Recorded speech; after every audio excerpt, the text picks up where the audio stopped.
ഇരിക്കുന്ന എല്ലാ പ്രിയപ്പെട്ടവർക്കും യേശു ക്രിസ്തുവിൻ നിസ്തുല്യ നാമത്തിൽ സ്നേഹവും വന്ദനവും അറിയിക്കുകയാണ്. 84-ാം സങ്കീർത്തനമാണ് നാം ഇവിടെ വായിക്കുവാനായിട്ടിടയായി തീർന്നത്.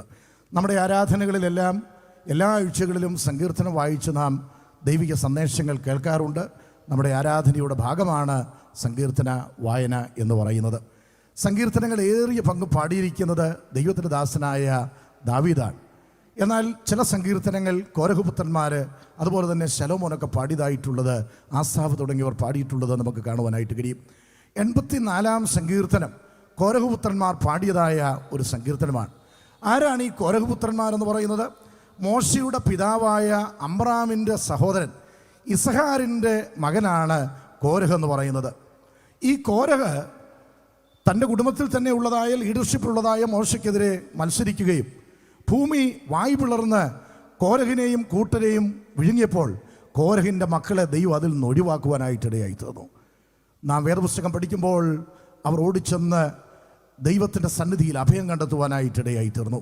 കോരഹപുത്രന്മാർ പുറപ്പാട് പുസ്തകം 6-ാം അധ്യായം 24-ാമത്തെ വാക്യത്തിൽ വായിക്കുമ്പോൾ അസൂർ, എൽക്കാന, അബിയാസാഫ് പുത്രന്മാർ അപ്പൻ നാശത്തിൻ്റെ പുറകെ പോയപ്പോൾ തലമുറകൾ ദൈവത്തെ മുറുകെ പിടിക്കുവാനായിട്ടിടയായി തീർന്നു.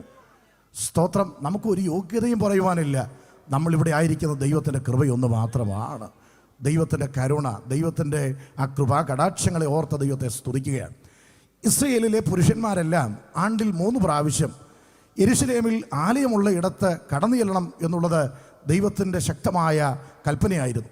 അവർ ആരാധനയ്ക്ക് വേണ്ടി കടന്നു പോകുന്നതായ സമയങ്ങളിൽ അവരുടെ ദേശം അന്യര് മോഹിക്കാതെ വണ്ണം സ്വർഗത്തിലെ ദൈവം പറയുകയാണ്, ആരാധനയ്ക്ക് വേണ്ടി നിൻ്റെ പുരുഷന്മാരെല്ലാം ആണ്ടിൽ 3 പ്രാവശ്യം ആരാധനാലയമുള്ള യെരുശലേമിലേക്ക് വരുമ്പോൾ നിൻ്റെ ദേശം യാതൊരുത്തിനും മോഹിക്കത്തില്ല. ഞാൻ നിൻ്റെ ദേശത്തെ സംരക്ഷിക്കുവാനായിട്ടിടയായി തീരും. നാം ദൈവത്തെ ആരാധിക്കുവാൻ കടന്നു വരുമ്പോൾ നമ്മുടെ സംരക്ഷണം ഏറ്റെടുക്കുന്നത് സ്വർഗത്തിലെ ദൈവമാണ്. അങ്ങനെ ആണ്ടിൽ 3 പ്രാവശ്യം അവർ യെരുശലേമിലേക്ക് കടന്നു വരികയാണ്. ഈ ആരാധനയോടുള്ള ബന്ധത്തിൽ ലേവ്യർക്കാണ് യാഗാദി കർമ്മങ്ങൾ നടത്തുവാനുള്ളതായ കാര്യങ്ങൾ. കോരഹിൻ്റെ പിൻതലമുറകൾ കൂറനുസരിച്ച് ആണ്ടിൽ ചില സന്ദർഭങ്ങളിലാണ് ആരാധനയ്ക്ക് വേണ്ടി അതിന് നേതൃത്വം കൊടുക്കുവാൻ യെരുശലേമിലേക്ക് കടന്നു വരുവാനുള്ള അവസരങ്ങൾ. അവർ നോക്കിക്കൊണ്ടിരിക്കുമ്പോൾ കുരുകിലും മിവൽ പക്ഷിയുമൊക്കെ ദൈവത്തിൻ്റെ യാഗപീഠത്തിൽ അഭയം കണ്ടെത്തുന്നതായ കാര്യങ്ങൾ അവർ കണ്ടെത്തിയിട്ടുണ്ട്. നിസ്സാരങ്ങളായിട്ടുള്ളതായ പറവകളാണ് കുരുകിലും മിവൽ പക്ഷിയും എന്ന് പറയുന്നത്. അപ്പോൾ ഈ നിസ്സാരപ്പെട്ടതായ ജീവികൾ ദൈവത്തിൻ്റെ ആലയത്തിൽ അഭയം കണ്ടെത്തിയിരിക്കുമ്പോൾ ഈ ഭക്ത കവികൾ ചിന്തിക്കുകയാണ്, ദൈവമേ, ദുഷ്ടന്മാരോടുകൂടെ പാർക്കുന്നതിനേക്കാൾ ദൈവത്തിൻ്റെ ആലയത്തിൻ്റെ വാതിൽ കാവൽക്കാരനായിരിക്കുന്നത് എനിക്കേറെ ഇഷ്ടം.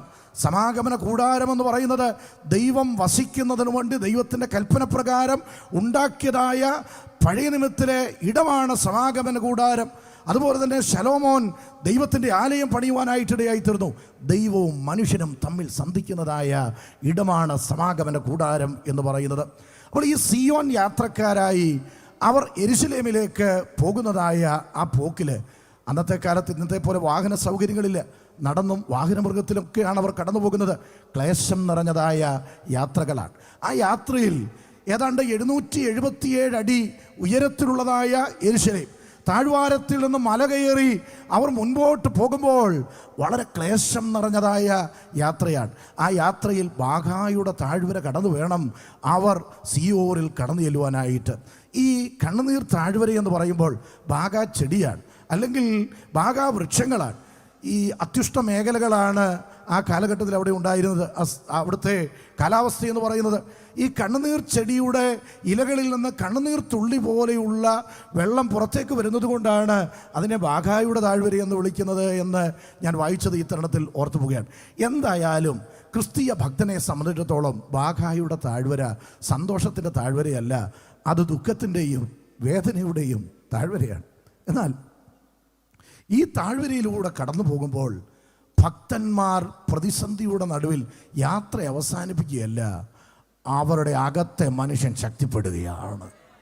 സ്തോത്രം.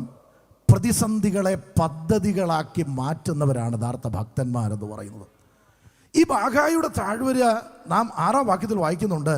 കണ്ണുനീർ താഴ്വരയിൽ കൂടി കടക്കുമ്പോൾ അവർ അതിനെ ജലാശയമാക്കി തീർക്കുന്നു. സ്തോത്രം. എന്താണ് സിയോൻ യാത്രയിൽ കണ്ണുനീരിൻ്റെ താഴ്വര? ബൈബിൾ കഴിഞ്ഞാൽ ഏറ്റവും അധികം വിറ്റഴിക്കപ്പെടുന്ന പുസ്തകമാണ് പരദേശി മോക്ഷയാത്ര എന്ന് പറയുന്നത്.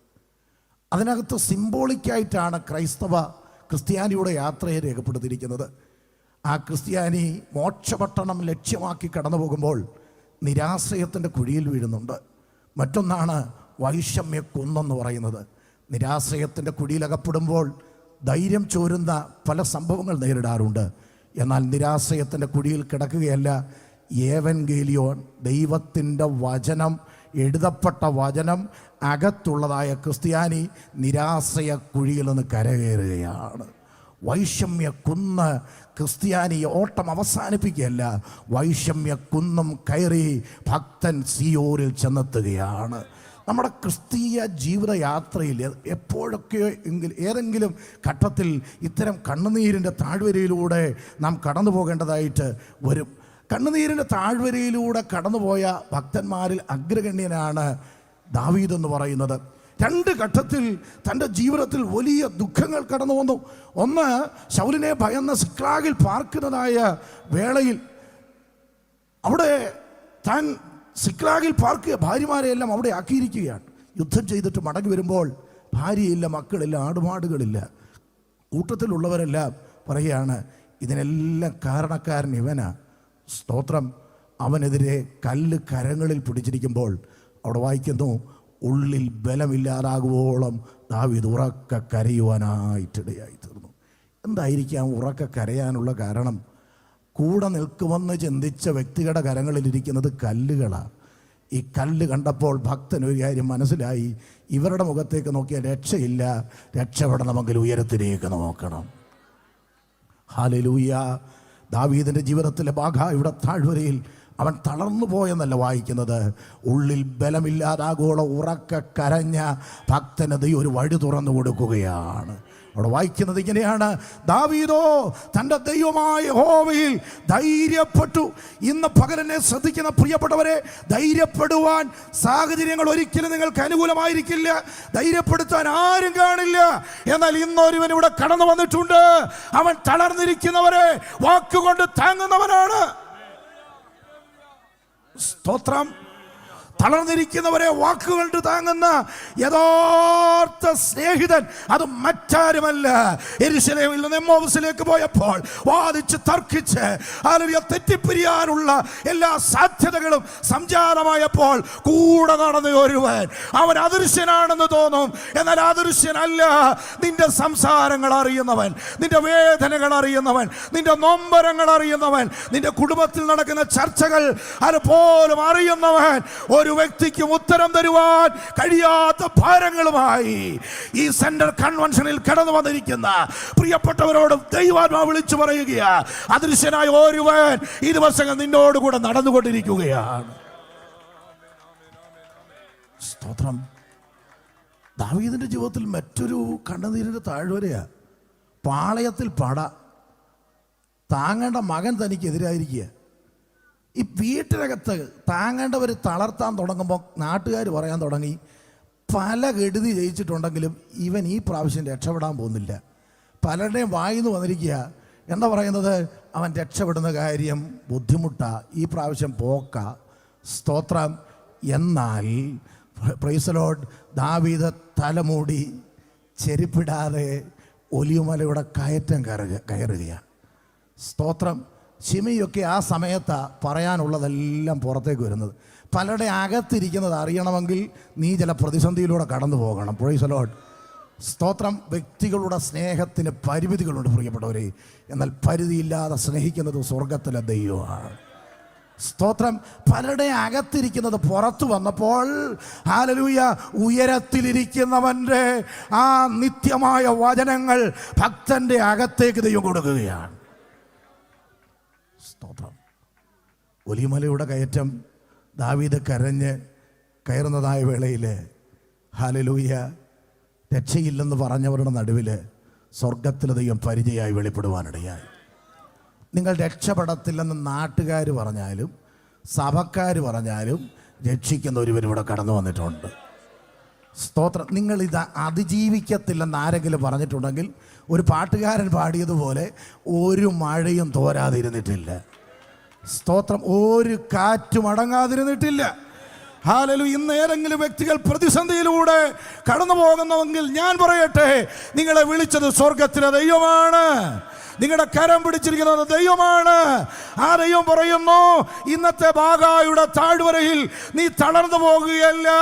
ഓട്ടം തികച്ച് ഒരു പറ്റം വിശുദ്ധന്മാർ ഗാലറിയിൽ നിന്നെ നോക്കിക്കൊണ്ട് പറയുകയാണ്, സാക്ഷികളുടെ ഇത്ര വലിയൊരു സമൂഹം നമുക്ക് ചുറ്റും നിൽക്കുന്നത് കൊണ്ട് മുറുകെ പറ്റുന്ന പാപവും ഭാരവും വിട്ട് നമ്മുടെ മുൻപിൽ വെച്ചിരിക്കുന്ന ഓട്ടം സ്ഥിരതയോടെ ഓടണം. ഞാൻ എൻ്റെ വാക്കുകൾക്ക് വിരാമം കുറിക്കേണ്ടത് ആവശ്യമാണ്.